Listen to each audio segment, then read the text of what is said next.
Guys welcome my YouTube channel. तो हमने exercise 7.2 के 7 क्वेश्चन को कंप्लीट कर लिया। अभी इस एक्सरसाइज का लास्ट क्वेश्चन बचा है, क्वेश्चन नंबर 8। इसको भी कवर करते हैं।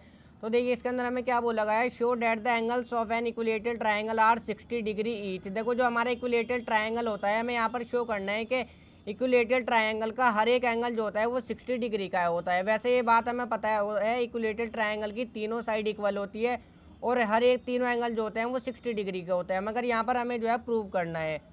देखो इस चीज़ को मैंने इंट्रोडक्शन वाली वीडियो में इक्विलेटरल ट्रायंगल के बारे में बहुत अच्छे से सब कुछ बताया था। इक्विलेटरल ट्रायंगल की हमारी तीनों साइड जो होती है वो इक्वल होती है।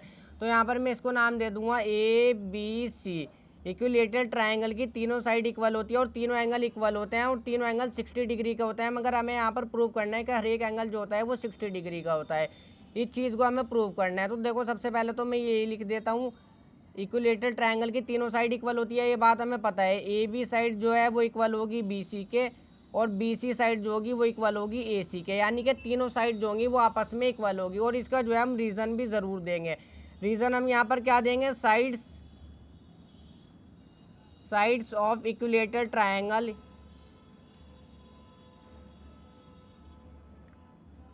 Sides of equilateral triangle are equal. Triangle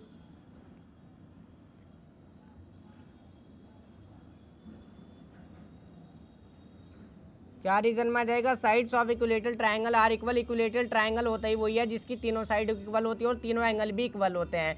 तो देखो अब ए बी के अपोजिट में कौन सी साइड है, अब जौन सी साइड इक्वल होती है उनके अपोजिट वाले एंगल भी इक्वल होते हैं, ये बात अच्छे से पता है। ए बी का अपोजिट वाला एंगल देखो, ए बी साइड ये वाली है, इसके अपोजिट में एंगल कौन सा है, ये वाला है एंगल सी। तो मैं यहाँ पर रख दूंगा एंगल सी। अब देखो बी सी का अपोजिट में कौन सा एंगल है, बी सी का अपोजिट में कौन सा एंगल है, बी सी साइड ये रही, बी सी का अपोजिट में जो एंगल होगा वो होगा एंगल ए। कौन सा होगा, एंगल ए रख देंगे इज इक्वल टू। अब ए सी का अपोजिट में कौन सा एंगल है, देखो ए सी का अपोजिट में कौन सी ये रही ए सी साइड, इसका अपोजिट में एंगल बी, तो यहाँ पर हो जाएगा एंगल बी। यानी कि एंगल ए बी सी ये तीनों आपस में एंगल इक्वल होंगे, ये बात हमें अच्छे से पता है। हमें इनको 60 डिग्री का हमें यहाँ पर जो है इनको 60 का यहाँ पर प्रूव करना है। तो देखो तीनों एंगल इक्वल हो जाएंगे। इसका रीज़न क्या आ जाएगा, इसका रीज़न आ जाएगा हमारा angles opposite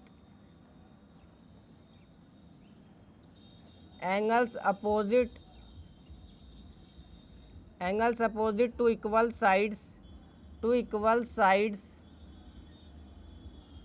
are equal. Reason में क्या आ जाएगा, angles opposite to equal sides are equal. जब हमारी तीनों साइड इक्वल हैं तो उनके अपोजिट वाले एंगल भी इक्वल होंगे, तीनों एंगल जो है आपस में इक्वल हो जाएंगे। मैं एक एंगल को फाइंड आउट करूंगा, उससे मेरे तीनों एंगल ईजिली आ जाएंगे। अब देखो इन तीनों एंगल का सम जो होगा 180 डिग्री के इक्वल होगा, ये बात आपको बहुत अच्छे से पता है। एंगल ए प्लस में एंगल बी प्लस में एंगल सी, इन तीनों एंगल का सम कितना होगा, 180 डिग्री के इक्वल होगा। ट्रायंगल के तीनों एंगल का सम 180 डिग्री के इक्वल होता है। ये चीज़ इंट्रोडक्शन वाली वीडियो में भी मैंने बताया था। रीजन में क्या आ जाएगा, एंगल सम प्रॉपर्टी।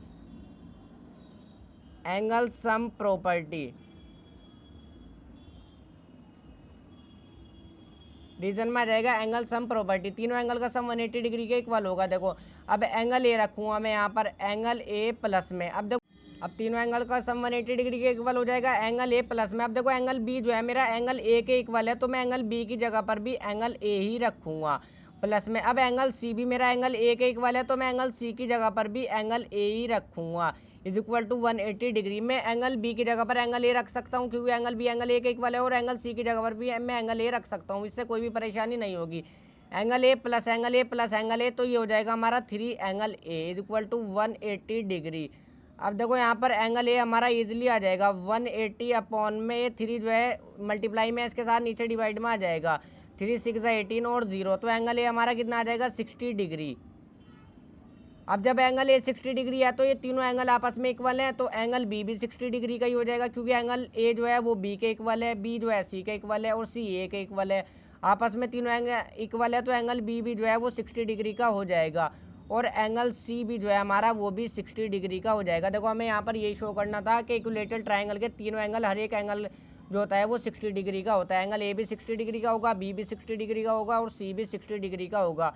यहाँ पर क्या लिख दोगे, हैंस प्रूव्ड।